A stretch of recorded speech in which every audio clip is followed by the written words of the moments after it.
तो हरियाणा और महाराष्ट्र के चुनाव नतीजों के बाद इंडी गठबंधन में टूट के आसार नजर आ रहे हैं। इंडी गठबंधन में नेतृत्व पर रार मची है। वहीं एसपी नेता रामगोपाल यादव ने राहुल गांधी को लेकर बड़ा बयान दिया है, जिस पर कांग्रेस नेता अजय राय ने पलटवार किया। राहुल गांधी तो अब भी इंडिया गठबंधन के नेता नहीं जी। तो ममता बनर्जी के बयान को किस तरह से देखते हैं? ममता बनर्जी जो कोई भी कह सकता है कि अच्छा, सब राजनीति में कोई साधु संत तो बन के आते नहीं, सब पद चाहते हैं। लोगों में चर्चा रहती है कि हो सकता है कि नेतृत्व में परिवर्तन किया जाए, लेकिन मैं इसमें पचड़े में पड़ता नहीं हूँ। इंडिया गठबंधन है, ठीक है और रहना चाहिए। बिना गठबंधन के इन तिकड़मी लोगों को हराया नहीं जा सकता। देखिए, ये मैं इतना ही कहना चाहूँगा कि कांग्रेस इंडिया गठबंधन जिस तरीके से कांग्रेस ने चलाया है और हमारे नेता आदरणीय मल्लिकार्जुन खड़गे जी, राहुल जी, प्रियंका जी, इन लोगों ने जिस तरीके से सबका समायोजन करके किया है, दूसरा कोई नहीं कर सकता। और निश्चित तौर से कांग्रेस एक बड़े भाई की भूमिका में और सबको साथ ले चलने की भूमिका में हमेशा काम किया है और कांग्रेस ही आगे लेकर चलेगी। वहीं महाराष्ट्र और हरियाणा में हार के बाद इंडी गठबंधन में बड़ी दरार पर बीजेपी सांसद दिनेश शर्मा ने निशाना साधा। उन्होंने इंडी गठबंधन को ठगबंधन करार दिया और कहा कि इंडी गठबंधन न कभी एक था और न कभी एक हो सकता है। गठबंधन नहीं, खटबंधन है। ये अभी एक प्रकार का ठगबंधन है जो जनता के वोटों को ठगने के लिए बना है।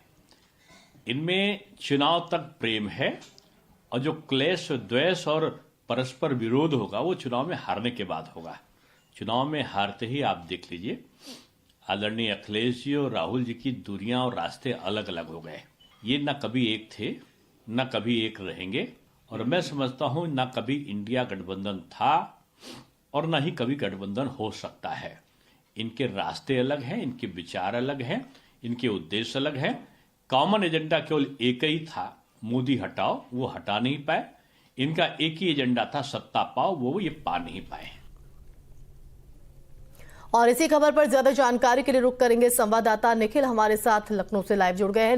निखिल, आपका रुक करना चाहेंगे। महाराष्ट्र और हरियाणा में हार के बाद इंडी गठबंधन में लगातार रार मची है। दरार इतनी बढ़ गई है कि बार पलटवार का दौर जारी है। देखिए, एक बात बहुत साफ था कि जो महाराष्ट्र और जो है हरियाणा के और उसके बाद झारखंड के जो परिणाम आए हैं, उससे इस गठबंधन में एक दरार जरूर आएगी। पिछले दिनों आपने देखा कि लोकसभा में भी जब लोक सदन चल रहा है तो उस दौरान भी जो विरोध का मुद्दा था वो समाजवादी पार्टी का अलग था और कांग्रेस का अलग था। दोनों नेता एक साथ नजर नहीं आए। कांग्रेस चाहती थी किसान आंदोलन को लेकर आगे बढ़ा जाए, तो दूसरी तरफ समाजवादी पार्टी संभल हिंसा को लेकर आगे बढ़ना चाहती थी। इसी बीच ममता बनर्जी ने कल एक बयान दिया और उन्होंने कहा कि दरअसल वो समझ गई हैं कि जो इंडिया गठबंधन है उसका नेतृत्व राहुल गांधी नहीं कर पा रहे हैं। उनसे ये भी सवाल पूछा गया, क्या आप इस गठबंधन का नेतृत्व करेंगी? तो उन्होंने कहा कि इस पर आगे देखा जाएगा, लेकिन सवाल खड़ा करना शुरू कर दिया। उसके बाद रामगोपाल यादव का ये बयान इस बात का साफ संकेत दे रहा है कि अब कम से कम इस गठबंधन में जो भी राजनीतिक दल शामिल थे उनके बीच में आपसी मतभेद शुरू हो गया। चूंकि देखिए, दोनों ये जो सभी दल थे गठबंधन में शामिल, इंडिया गठबंधन में, इनका एक मकसद था कि भारतीय जनता पार्टी को सत्ता से बाहर करना है, चाहे वो लोकसभा की बात हो चाहे राज्यों के चुनाव की बात हो। जैसे जैसे लोकसभा चुनाव के बाद फिर राज्यों के चुनाव शुरू हुए, वैसे ही धीरे धीरे इस गठबंधन में दरार आनी शुरू कर दी हो गई।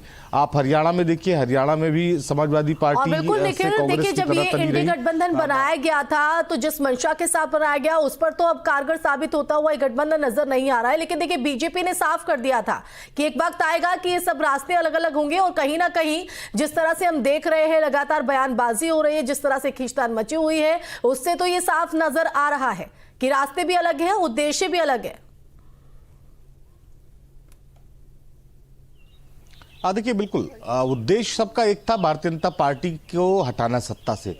उसमें ये गठबंधन चूंकि वो नहीं कर पाया, लिहाजा उसने अब ये तय कर लिया है कि अब अपने अपने रास्ते, चूंकि अब उत्तर प्रदेश में आप देखिए विधानसभा के चुनाव होने हैं 2027 में, हालांकि वक्त है, तो ऐसे में अब समाजवादी पार्टी भी अपना नफा नुकसान देख रही है, दूसरी तरफ कांग्रेस भी ये बात समझ गई है कि देश में तमाम राज्यों में जिस तरह से उसको चुनाव में हार मिली है, उसकी पार्टी का परफॉर्मेंस नहीं है, तो ऐसे में उसे क्या करना चाहिए। तो तमाम राजनीतिक दल अपने अपने हिसाब से रणनीति बना रहे हैं, पर जब क्षेत्रीय स्तर पर इन राजनीतिक दलों के गठबंधन को आप देखेंगे तो हर बार चुनाव के बाद हालात यही होते हैं, चाहे वो पिछले लोकसभा चुनाव में कांग्रेस और भारतीय जनता पार्टी समाजवादी पार्टी के गठबंधन की बात हो, या चाहे इस चुनाव में जो है वो इस चुनाव में तमाम राजनीतिक दलों के गठबंधन की बात हो, तो ये तस्वीरें हरदम इस चुनाव के बाद देखने को मिलेंगी। बिल्कुल निखिल, लेकिन जिस तरह से अगर उत्तर प्रदेश के लिहाज से देखें तो इंडी गठबंधन के नेतृत्व में जिस तरह से रार मची हुई है, जिस तरह से हमने देखा कि एसपी नेता रामगोपाल यादव ने राहुल गांधी को लेकर बयान दिया, उसके बाद कांग्रेस नेता अजय राय का पलटवार सामने आता है।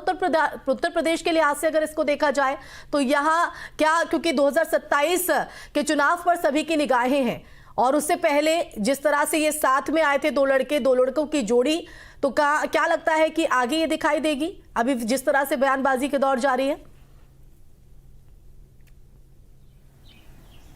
देखिए, लोकसभा चुनाव के समीकरण अलग थे, विधानसभा चुनाव के समीकरण अलग होंगे।